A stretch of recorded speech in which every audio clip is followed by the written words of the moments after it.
감사합니다. 당신을 축복합니다. 당신은 축복의 통로입니다. 나도 축복의 통로입니다. 자, 이름 밝히시고요. 시작. 축복의 통로입니다. 아멘. 사람은 살아가면서 자기 존재에 대해서 너무나 평안한 경우가 많습니다. 좀 자기를 뭐랄까 좋게 여기기보다는 너무나 낮추는 경우가 있습니다. 근데 하나님은 그렇게 살라고 하지 않습니다. 그렇다고 교만하라고 그것이 아니라 너는 당당하게 살라 하십니다. 어떻게 살라고요? 당당하게 살라. 왜요? 축복의 사람이 돼요. 축복의 사람이 당당하게 살아야 축복을 나눌 수 있습니다. 내가 받은 그 축복을 다른 사람에게 나눌 수 있으면 어떻게 합니까? 당당해야 됩니다. 당당해야 사람들에게 나갈 수 있고 그 축복을 나눠줄 수 있다는 것이죠.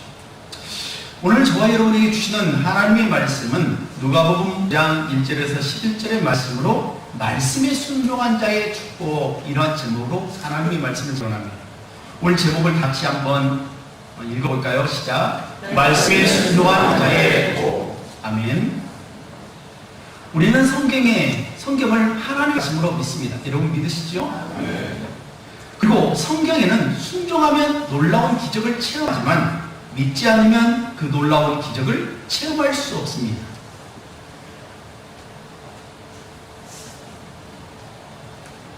순종의 기적은 한 세트라고 봐도 과언이 아닙니다. 순종과 기적은 한 세트로서 언제나 순종하면 당연히 기적이 일어납니다. 기적은 순종을 통해서 나는 것으로서 순종하지 않으면 반대로 기적이 일어나지 않습니다. 그런데 기적을 일으키는 존재는 내가 하는 겁니다. 내가 아니고 누구입니까? 말씀하신 능력, 곧 하나님이시라는 겁니다. 믿음의 사람들은 모두 주님을 믿는 것입니다. 주님이 말씀하신 것을 100% 신뢰할 때에 기적이 일어납니다. 성경에는 이루 헤아릴 수 없는 그러한 기적들이 기록되어 있습니다. 또 그것을 모두 100% 사실입니다. 홍해가 갈라져 이스라엘 백성들이 홍해를 건너건 것도 바로 사실입니다. 출애굽기 14장 16절에 보면 하나님께서 모세에게 이렇게 말씀합니다. 지팡이를 들고 손을 바다 위로 내밀어 그것이 갈라지게 하라 라고 하신 말씀에 순종했을 때 홍해가 갈라졌습니다. 또 26절에 보면 내 손을 바다 위로 내밀어서 물이 애굽 사람들과 그들의 병들과 마병들을 위해 다시 흐르게 하라 하신 그 말씀에 순종해서 손을 내미니까 어떻게 하냐? 홍해가 벽을 이루더니 벽을 이루어서 흐르지 않니? 그것이 다시 원상복구되어서 애굽의 군사들을 다 몰살시켰다는 것입니다. 요한복음 2장의 혼인잔치집에 포도주가 떨어졌을 때에 예수님께서 하인들에게 항아리에 물을 부으라라고 말씀하셨습니다. 거기에는 어떤 단서도 붙이지 않았습니다. 무조건 항아리에 물을 부으라라고 말씀하셨고 또 다 찼을 때 그것을 퍼다가 연회장에다 갖다 주라고 했습니다. 그랬더니 어떤 일이 일어났습니까? 물이 배서 포도주가 되었다는 것입니다. 이 포도는 지금까지 한 번도 맛보지 않은 아주 귀한 포도주였습니다. 그래서 연회장은 놀랍게 주인을 칭찬합니다. 어떻게 지금까지 이렇게 좋은 포도주를 남겨두었습니까? 라고 하면서 칭찬을 들었다는 것입니다. 물이 변하여 포도주가 되는 놀라운 기적을 체험했는데 중요한 것은 말씀에 순종한 사람들만이 그것을 체험한다는 것입니다. 그래서 성경은 온통 기적이 가득 차 있습니다. 순종할 때 기적을 체험하는 것으로서 우리가 예수님의 말씀에 순종함으로 예수님을 영접할 때 죄악으로 인해 죽어갈 수밖에 없었던 우리들이 믿음으로 구원받는 겁니다. 그런데 순종하지 않으면 어떻게 됩니까? 구원을 못 받습니다. 성경에는 수많은 기적을 보여준 것은 기적을 일으키는 주님을 믿을 때 세상 속에서 우리는 기적을 체험함과 같이 우리가 구원자로 오신 예수님을 믿음으로 받아들일 때 행복을 경험할 수 있다는 겁니다. 기적 자체의 목적이 아닙니다. 기적을 통해서 예수를 만나게 하고 예수 만남으로 구원받기 위한 것입니다. 하나의 도구입니다. 근데 사람들은 어떻게 해요? 기적에 도취되어 버립니다. 내가 죽었다 살아났다고 하면서 그 기적에 도취됩니다. 주님을 바라보지 못하고 하나님을 바라보지 못하고 하나님의 본뜻을 알지 못한 채 단지 그 선물에만 눈이 멀어버린다는 겁니다. 사랑하는 성도 여러분, 오늘 저는 여러분에게 기적에 대한 이야기를 하기를 원합니다. 이 기적은 우리들이 익히 알고 있는 그런 내용입니다. 중요한 것은 제가 말씀드린 그 내용에 대해서 진심으로 믿음으로 받아들이면 여러분 기적을 체험하게 될 것입니다.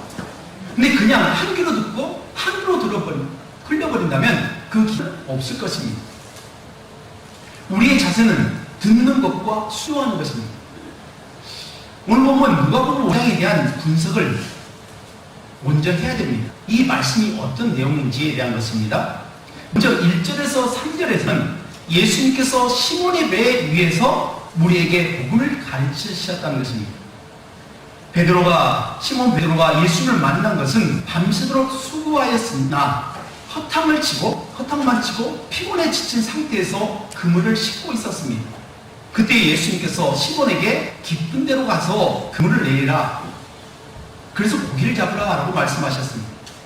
그리고 4절에서 11절까지는 예수님의 말씀에 의지하여 그물을 던져 많은 물고기떼를 잡는 그 기적을 보게 됩니다. 그렇다면 이 복을 받기 위해서는 우리가 어떤 자세를 가져야 할까? 어떤 자세를 가질 때, 어떤 태도를 취할 때에 우리가 복을 받을 수 있을까 하는 것이 오늘 제가 전하고자 하는 그 요지입니다. 저는 세 가지를 말씀드립니다. 첫 번째로는 도전하는 자세입니다. 제가 뭐라고 말씀드렸죠? 도전하는 자세입니다. 이것이 1절에서 2절 말씀입니다. 두 번째로 말씀 듣는 자세입니다. 제가 뭐라고 말씀드렸죠? 말씀을 듣는 자세가 중요합니다. 세 번째, 말씀에 의지하여 순종하는 자세가 중요합니다.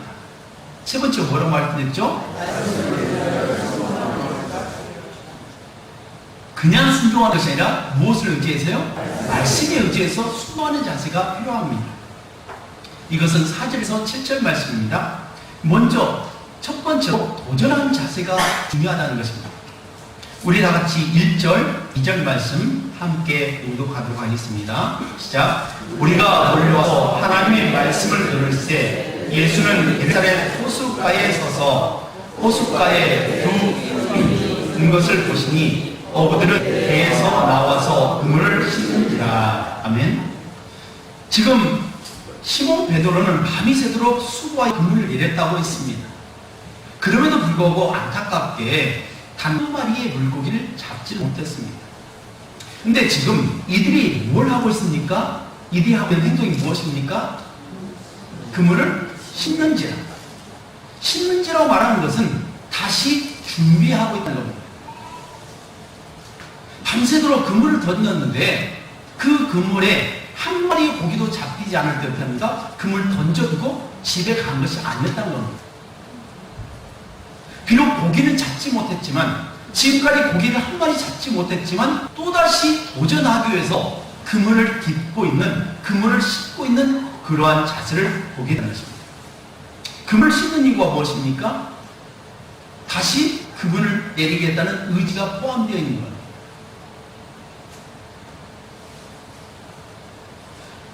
다시 그물을 내리기 위해서 그물에 걸려있는 온갖 불필요한 이물질을 제거하고 있는 것입니다. 비록 지금은 실패했을 때도 그럴지 모르지만 다시 도전하겠다는 것입니다.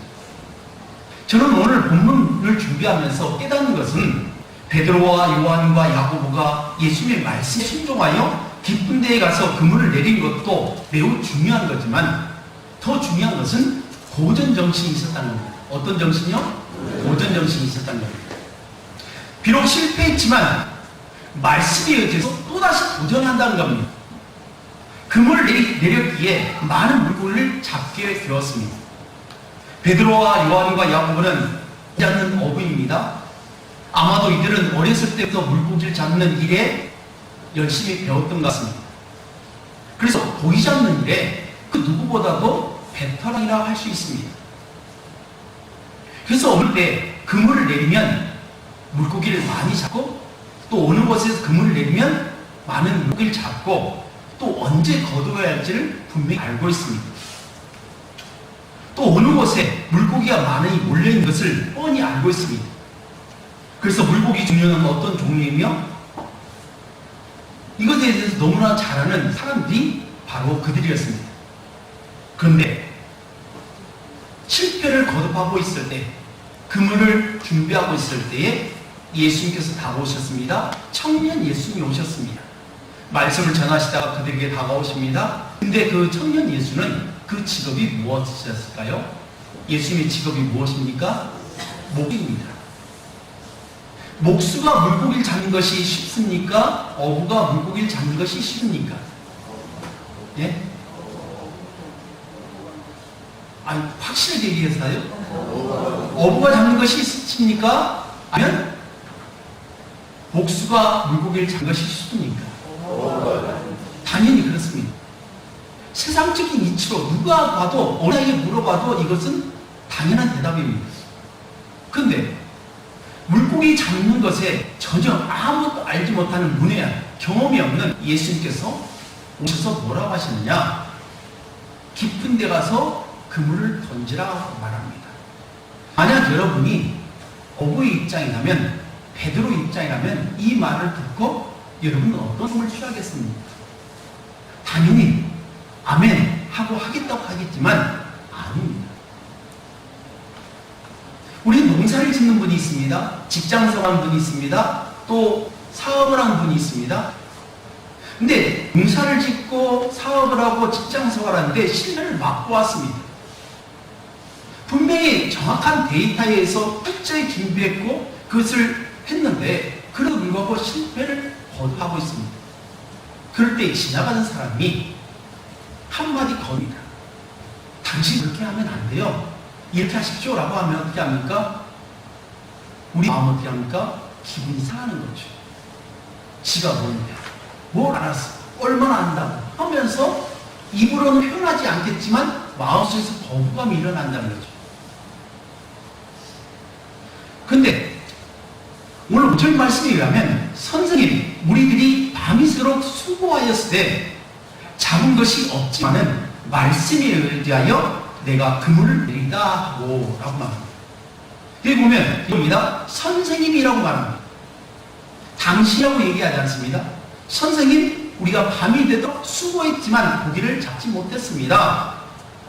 그런데 말씀에 의지하여 봐요. 누가? 내가 그물을 내리겠습니다 라고 고백했다는 겁니다. 다시 말해서 또 도전하겠다는 겁니다. 지금까지도 계속 물고기를 잡기 위해 도전을 했습니다. 할 만큼 했습니다. 수고했지만 소용이 없었습니다. 그런데 물고기 잡는 것에 대해서 문의 아닌 예수님께서 오셔서 깊은 데 가서 그물을 내려 그 말씀에 따라서 또다시 도전하는 그 자세를 취했다는 것이 복을 받은 비결이라는 겁니다.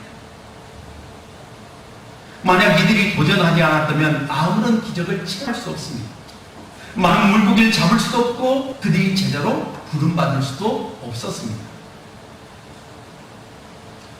성경은 끊임없는 도전을 이야기하고 있습니다. 너희 힘으로 안 되냐? 그러면 나를 믿고 도전하라 라고 말씀합니다. 출애굽기 14장 16절에 지팡이를 들고 손을 바다 위로 내밀어 그것이 달라지게 하라 이스라엘 자손이 바다 가운데에 마른 땅으로 행하리라.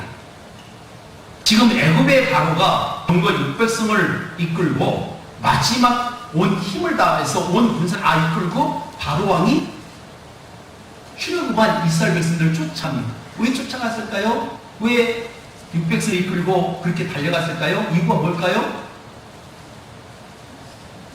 그냥 재미삼아서 갔습니까? 할 일어서 갔습니까? 어차피 망한 거니까 그렇게 갔습니까? 아닙니다. 그들에겐 목적이 있었습니다. 어떤 목적이요?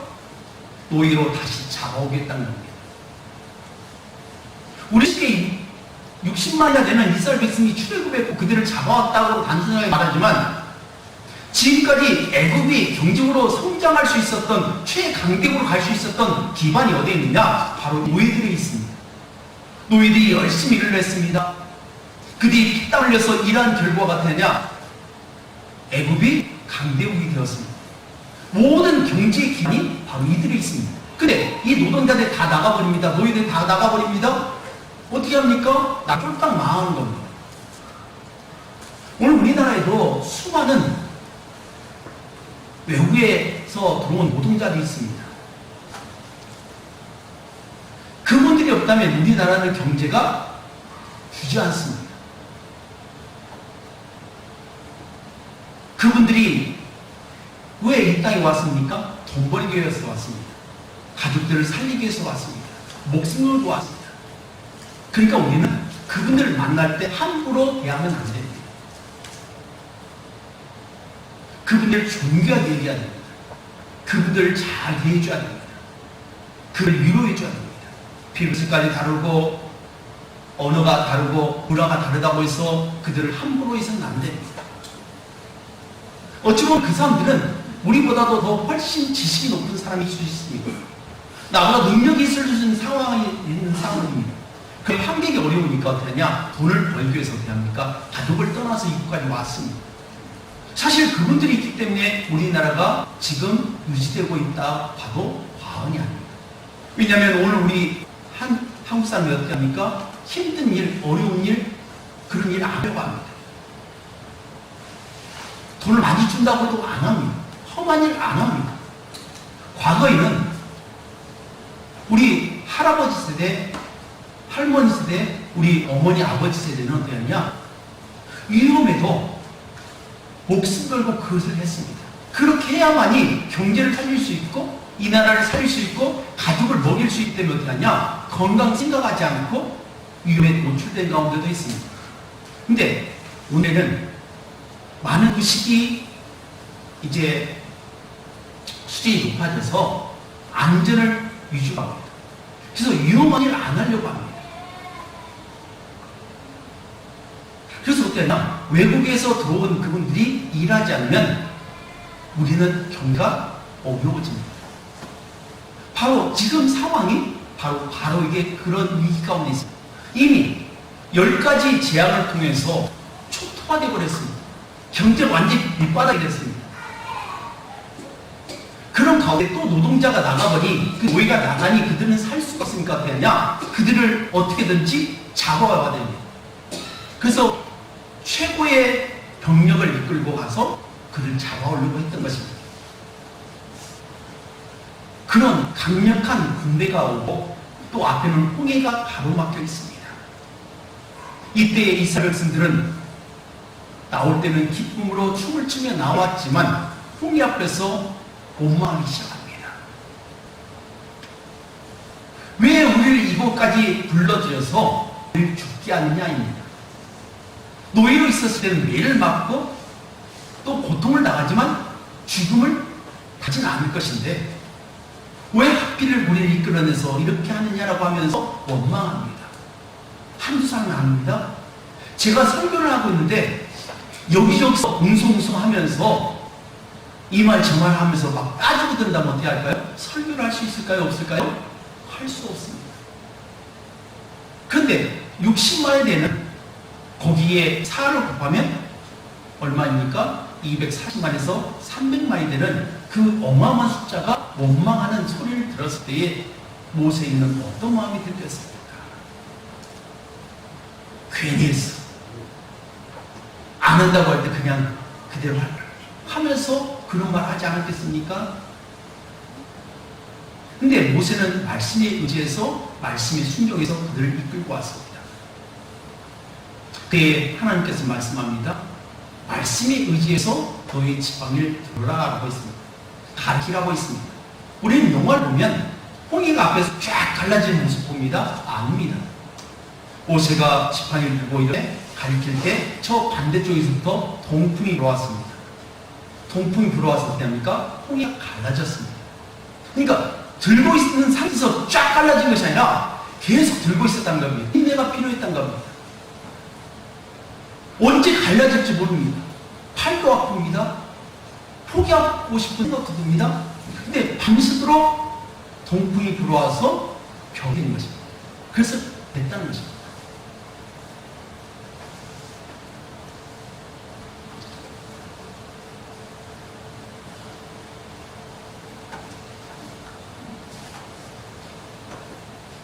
모세는 하나님의 말씀에 순종하여 도전했다는 것입니다. 그래서 하나님은 모세의 믿음을 보시고 홍해를 갈라서 마른 땅으로 건너는 줄을 허락하셨다는 겁니다. 사랑하는 성도 여러분, 우리에게 지금 필요한 것이 무엇입니까? 도전하는 것입니다. 뭐요? 도전하는 것입니다. 지금 실패해서도 또다시 도전하는 것입니다. 이번 시험에 떨어졌다고 해서 포기하는 것이 아니라 또다시 도전하는 것입니다. 지금 농사가 잘 안 되었고 지금까지 잘 안 됐다고 해서 포기하는 것이 아니라 또다시 농사 짓는데 도전하는 것입니다. 지금 기도가 응답받지 못했다고 할지라도 기도함으로 하나님의 응답을 기다리며 도전하는 것입니다. 오늘 지금까지 예배를 드렸지만 은혜를 받지 못하고 하나님 만나지 못했던 그런 분들이 있을 수 있습니다. 그분들 포기하지 마십시오. 계속해서 도전하는 겁니다. 믿음은 도전하는 것입니다. 말씀에 순종해서 도전하는 것입니다. 믿음으로 예배를 드리는 자세가 필요합니다. 사랑하는 성도 여러분, 여러분 지금까지 어떤 실패를 맛보았습니까? 여러분 어떤 어려움을 겪었습니까? 여러분 지금 어떤 상황에 처해 있습니까? 목사님, 저를 모르시니까 그래요. 목사님, 내 환경을 모르니까, 우리 집안을 모르니까 그런 말씀 하시는 거 아닙니까? 라고 할 수 있습니다. 그러나 걱정하지 마십시오. 믿음을 가지고 말씀에 의해서 도전하시길 주의 이름으로 축복합니다. 찬송가 545장과 546장의 찬송에 도전받기를 원합니다. 찬송가 515장 후에 보면 어떻게 나오냐? 걸어가세 믿음 위에 서서 나가세 의심 버리고 걸어가세 믿음 위에 서서 은과 위에 아무 증거 없어도 걸어가자는 것입니다. 믿음 안에 서서 가자는 것입니다. 나가세 무엇을 버리고? 의심을 버리고 그리고 걸어가세 믿음 위에 서서 눈과 귀에 아무 증거 없어도 아무런 증거 없더라도 어떻게 하냐? 말씀에 의해서 믿음으로 나간다는 것입니다. 찬송가 546장 후렴에는 굳게 서리 영원하신 말씀 위에 굳게 서리 그 말씀 위에 굳게 서리 굳게 서겠다는 도전을 한 겁니다. 남들이 뭐라고 해도 세상이 나를 어떻게 평가해도 내가 어떤 실패를 맛보았어도 어떤 절망을 보았어도 우리는 믿음으로 도전하는 겁니다. 누굴 믿고요? 누굴 믿고요? 하나님 믿고 말씀 믿고 가는 겁니다. 두 번째로는 말씀을 듣는 자세가 필요하다는 겁니다. 우리 다 같이 3절 말씀 함께 읽고 가겠습니다. 시작. 예수께서 한 배 오르시니 그 배는 시몬의 배라 육지에서 조금 떼기를 척하시고 앉아 배에서 우리를 가르치시더니 아멘. 밤새도록 그물을 내려 고기를 잡으려 했던 베드로와 요한, 야고보 그리고 그의 친구들은 예수님께서 하나님의 말씀을 가르칠 때에 전혀 관심도 없었고 참여도 하지 않았습니다. 예수께서 말씀을 가르칠 때 그들은 어떻게 했느냐? 그물을 기었고 그물을 씻었고 또 어떻게 했냐? 가서 그물을 내렸습니다. 정신없이 일하다 보니까 어떻게 하냐? 말씀을 다른 사람들은 다 듣는데 그들은 말씀을 듣지 못했다는 겁니다. 오늘 이 시대도 그렇지 않습니까? 주일인데 예배 자리에 있어야 하는데 너무나 많은 사람들이 바빠서 교회에 나오지 않습니다. 어떤 이는 돈을 벌기 위해서 정신없이 살아갑니다. 어떤 사람은 회사에 출근합니다. 어떤 사람은 농가채에 일을 해야 하기에 그렇게 갑니다. 어떤 사람은 여행을 떠납니다. 또 야근을 내서 이게 잠을 자야 내일 또 일을 나갑니다. 또 어떤 학생들은 학원에 나가서 공부해야 합니다. 또 어떤 이는 선수로서 경기에 나가야 하기 때문에 예를 들지 못합니다. 나름대로 이유가 있습니다. 근데 성경은 즉 하나님의 말씀 뭐라고 하시느냐? 출애굽기 20장 18절에서 11절에 십계명이 말씀하시는데 십계명에서 이렇게 말씀합니다. 안식일을 기억하여 거룩히 지키라. 엿새 동안은 힘써 내 모든 일을 행할 것이나 일곱째 날에는 내 하나님 여호와의 안식일인즉 너나 내 아들이나 내 딸이나 내 남종이나 내 여종이나 내 가축이나 내 문 안에 머무는 개이라도 아무 일도 하지 말라. 여기에 말씀에 안식을 지키는 기준을 말씀합니다. 안식일의 주인 누굴까요? 안식일의 주인 누굴까요? 예? 크게 말씀해주세요. 하나님이십니다. 하나님이 안식일의 주인입니다. 근데 안식일의 주인은 행세합니다. 하나님은 그것이 빼앗을 수 없는 겁니다. 우리들이 임의로 가져갈 수 없는 겁니다. 만약 내 물건이 아닌데 누군가가 죽어갑니다. 그러면 그 사람한테는 도둑이 됩니다. 그리고 안식을 지켜야 할 대상들이 있습니다. 먼저는 나 자신입니다. 누구라고요? 나 자신입니다. 그리고 우리 가족입니다. 남종이나 여종이나 종업 모두입니다. 또 가축입니다.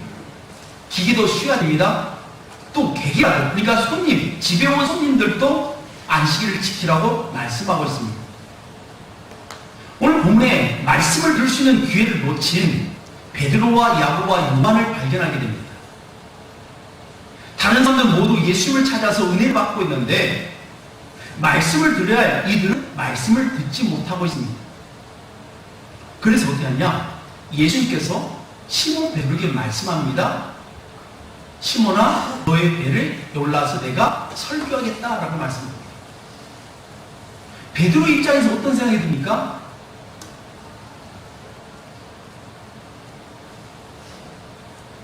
지금 내 처지가 뭔데? 내 코가 석자인데 지금 내 배에서 말씀 전하신다고요? 안 돼요. 나 그럴 기분 아니에요. 나 그럴 입장 아니에요. 선생님, 입장을 한번 생각해 보십시오. 바꿔서 생각해 보십시오. 만약 신이 나라면 그 말에 수용할 수 있겠습니까? 라고 그렇게 반문하지 않았다는 거예요. 베드로와 시몬 베드로는 이것을 수용했습니다. 이 배는 누가 주인입니까? 시몬 베드로가 주인입니다.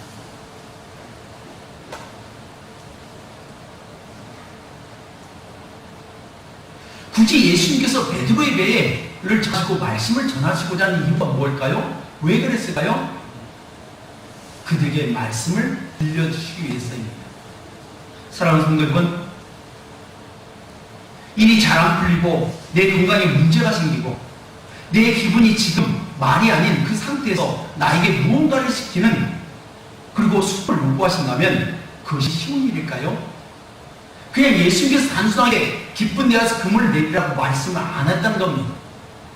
근데 우리는 이 말씀을 잘 이해를 못하고 되냐? 예수님께서 무작정 찾아오셔서 깊은 데 가서 그물을 던지라고 말씀했다고 생각합니다. 아닙니다. 그냥 말씀한 것이 아니라 먼저 말씀을 선포하셨습니다. 설교를 하셨습니다. 시몬의 배를 해변에서 좀 뗍니다. 떼가지고 많은 사람들이 볼 수 있게끔, 그래서 머리를 두고 뒤에서 부는 바닷바람 위에서 예수님이 말씀하시면 해변에 앉아있는 사람들이 말씀을 들을 수 있도록 최적의 상태를 만들어 놓고 말씀을 전하신 겁니다. 그때 시몬은 어디 있었을까요? 베드로는 어디 있었을까요? 배에 있겠죠. 누구보다도 예수님 옆에서, 곁에서 말씀을 들을 수 있었습니다. 처음에는 그 말이 들어오지 않았습니다. 귀에 들려지지 않습니다. 나와 정말 전 상관없는, 시간이 지나면 빨리 끝나겠지라고 하면서 그런 생각을 가졌을 것입니다. 근데 말씀을 듣다 보니까 조금씩 귀가 열려지기 시작합니다. 믿음이 생기기 시작합니다. 그 말씀이 믿어지기 시작합니다.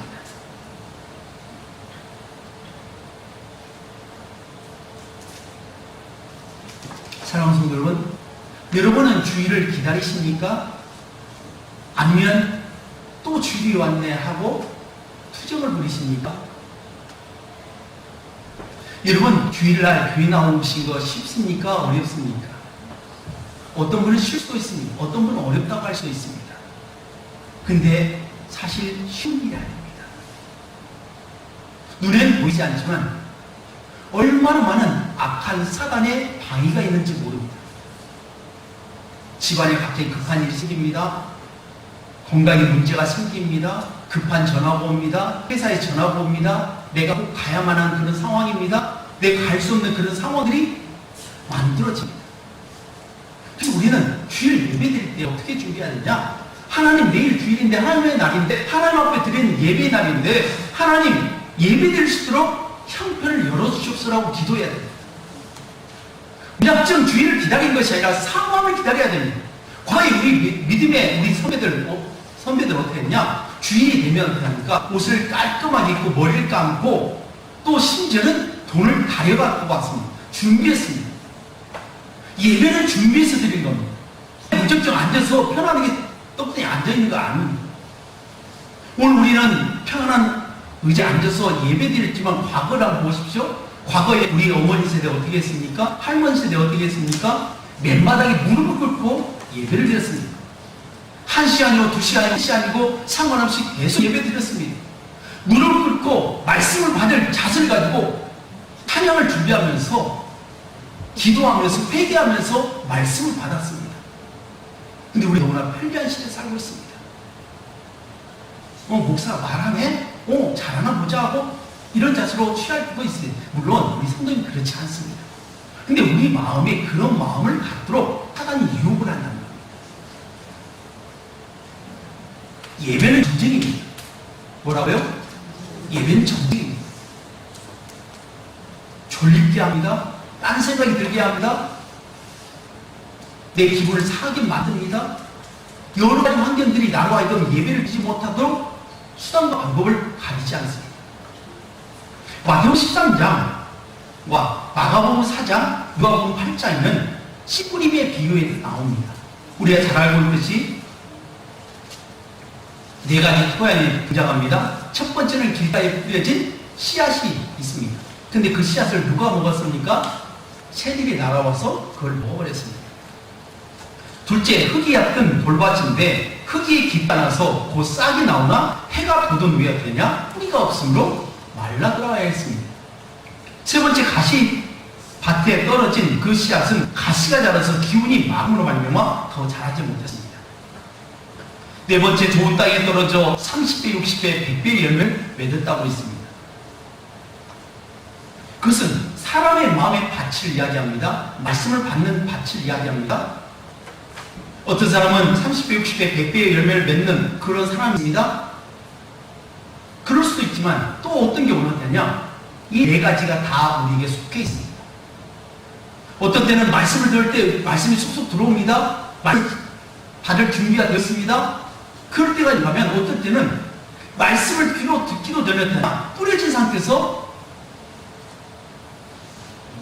새가 주워먹었습니다. 여기서 새는 뭡니까? 사단을 말합니다. 사단이 말씀을 듣지 못하도록 좁아버립니다. 말씀이 귀에 들리지 못하도록 만들어버립니다. 때로는 걱정과 염려가 있습니다. 은혜로 받았지만 그 은혜로 말미암아 걱정과 염려와 그것들 때문에 말씀을 떠나버린 경우도 우리 가운데 다 나타난다는 겁니다. 과연 우리는 지금 어떤 상태입니까? 어떤 마음의 상태입니까? 옥토밭에 뿌려진 그 씨앗의 밭이 되어야 할 줄 믿습니다. 말씀을 듣고 아멘, 은혜를 받았다고 할지라도 그 은혜를 어느 순간 간직하고 가지 못하고 사라져버릴 때가 있다는 겁니다.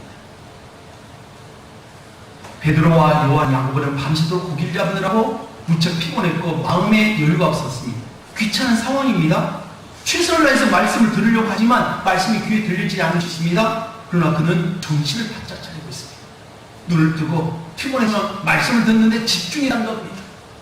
말씀을 집중하니까 대한 말씀이 들어집니다. 그 말씀이 들을 때 합니까? 믿음이 생깁니다. 아, 그래요. 그래서 세 번째로는 뭐냐? 말씀에 의지하여 순종한 자세입니다. 뭐라고요?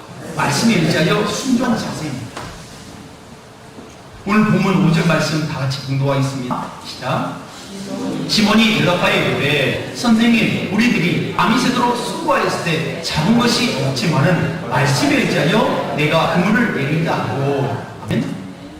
중요한 것은 지금까지는 실패했습니다. 안 됐습니다. 그렇지만 이제 어떻게 하냐고 하면 내가 말씀에 의지하여 내가 그물을 내린다. 뭐라고요? 말씀에 의지해야. 말씀에 순종해서 누가요? 내가 합니다. 당신이 아닙니다. 이 사람이 아닙니다. 내가 하겠다는 겁니다. 이러한 자세가 우리가 필요합니다. 우리는 하나님 앞에 복 받기를 원합니다. 예수 믿고 복 받기를 원합니다. 근데 그냥 넉넉고 가만히 있으면 마치 감나무 밑에서 홍시 밑에서 입을 벌리고 그냥 감 떨어지기를 기다리는 그런 자세를 취하니까 참 많습니다. 그러나 그렇지 않습니다. 자세가 중요합니다. 여러분이 예수 믿는 것도 쉽지 않았지만 예수 믿고 나서 우리 신앙을 유지하는 것 쉽지 않습니다. 온갖 이단 사이비들이 우리의 자녀들을, 우리의 신앙을 앗아가기 위해서 수단과 방법을 가리지 않습니다. 요한복음 2장 7절에 이렇게 말씀합니다. 귀 있는 자는 성령이 교회들에게 하는 말씀을 들을지어다. 사람이 귀가 있습니까? 없습니까? 있습니까? 없습니까? 있습니다. 귀가 있는데 못 듣습니다. 우리 가끔 그런 경우가 있습니다. 동네에서도 그렇고 교회 안에서도 그렇고 학교에서도 그렇고 분명히 상대방이 무슨 말을 했습니다. 무슨 말을 했는데 상대방이 들었습니까? 못 들었습니까? 못 듣습니다. 왜 못 듣습니까? 사람은 듣고 싶은 대로 듣습니다. 똑같은 제가 이런 A라고 했는데 듣는 사람은 B로 듣습니다. 내가 듣고 싶은 대로 듣는다는 거예요. 우리 예배에서 어떻게 하냐? 듣고 싶은 대로 듣는 것이 아니라 내가 듣고 싶은 이야기를 듣는 거예요. 하나님께서 지금 나에게 하고 싶은 그 말씀을 비록 내가 피곤하고 지쳐있고 어려움이 있고 환경이 안 된다 할지라도 그냥 마음을 활짝 열고 들으려고 노력해야 됩니다. 그렇지 않으면 우리 믿음은 꼬꾸라지고 갑니다. 그래서 천국은 어떠한 자들일 것이라고 그랬습니까? 침노한 자들이라고 했습니다. 침노 어떻게 합니까? 침범해야 됩니다. 빼앗아야 됩니다. 회개하라 천국이 가까우니라고 하시면서 하나님 나라가 가까웠다고 하실 때 그 하나님 나라는 어떻게 합니까? 와서 점령하는 겁니다. 사단이 이미 점령해버린 그 성을 어떻게 하냐? 예수님께 오셔서 빼앗은 겁니다. 빼앗는 것에, 회복하는 것에 하나님은 저와 여러분을 사모하시고 원하시는 겁니다. 오늘 물고기 잡는 것은 목적이 있습니까? 예수님께서 그것에 목표를 두고 오셨습니까? 아닙니다. 물고기를 많이 잡았다는 것이 초점이 아닙니다. 더 중요한 것은 어떻게 합니까? 물고기 잡는 사건을 통해서 어떻게 하냐? 자신이 죄인임을 알았습니다.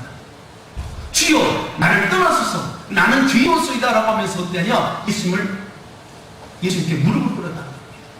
왜요? 말씀을 들었기 때문에 기적을 통해서 자신이 누구인지를 분명히 알았습니다. 예수님이 평범한 사람이라는 것은 평범한 분이 아니라는 것을 그때서 깨닫게 된 것입니다. 그때서 예수님께서 뭐라고 하시죠? 나를 따르라. 내가 너로 사람 낳는 어부가 되리라. 바로 예수님께서 오신 것은 바로 베드로와 요한과 야고보를 하나님의 제자로서 함께 동역할 그런 일꾼으로 불러주셔서 어떻게 하냐? 기적이라는 것을 사용한 것입니다. 기적이 목적이 아닙니다. 복이 목적이 아닙니다. 하나님께서 저와 여러분을 하나님 나라의 귀한 일꾼으로 쓰시고 또 영원한 천국에 이끌가기 위해서 어떻게 하냐? 기적이라는 도구를 사용하시는 겁니다. 근데 사람들이 기적에 너무나 매몰있습니다. 거기에만 집중하고 있습니다. 아닙니다. 성경을 한번 읽어보십시오. 성경의 대부분이 그렇습니다. 어떤 매개체를 통해서 그 속에 하나님을 알립니다. 내가 누구다. 내가 바로 메시아다. 내가 하나님이다. 내가 약속했던 그 메시아라고 하면서 자신을 드러냅니다. 이제 말씀을 뵙습니다. 좀 길어졌다고 생각할 수 있습니다. 그러나 성령께서 말하게 하심을 따라 저는 말할 뿐입니다. 그 말씀을 우리는 들어야 됩니다. 말씀을 통해서 세 가지를 말씀하는데 우리 복을 받기 원하는 사람들은 신앙인들은 어떤 자세를 취해야 되냐? 첫 번째는 도전하는 자세입니다. 뭐라고 했죠? 도전하는 자세입니다. 실패했어도 다시 도전하는 것입니다. 두 번째, 말씀을 듣는 자세입니다. 뭐라고 말씀드렸죠? 말씀을 듣는 자세가 중요합니다. 예배드리는 자세가 중요하다는 겁니다. 세 번째로 말씀에 의지하여 순종하는 자세입니다. 뭐라고 말씀드렸죠? 말씀에 의지하여 순종하는 자세입니다. 사랑하는 여러분, 이번 한 주간도 계속 비가 온다고 합니다. 짜증으로 알 수 있는 그런 많은 상황들이 있습니다. 오늘 말씀을 기억하시면서 어떤 상황에서도 도전하는 자세를 가지고 말씀을 듣는 자세를 가지고 너의 말씀에 의지하여 순종한 자세를 통해서 하나님께 여러분에게 주시는 놀라운 그런 복들을 마음껏 누리는 한 주간이 되시길 주님으로 축복합니다. 기도하겠습니다.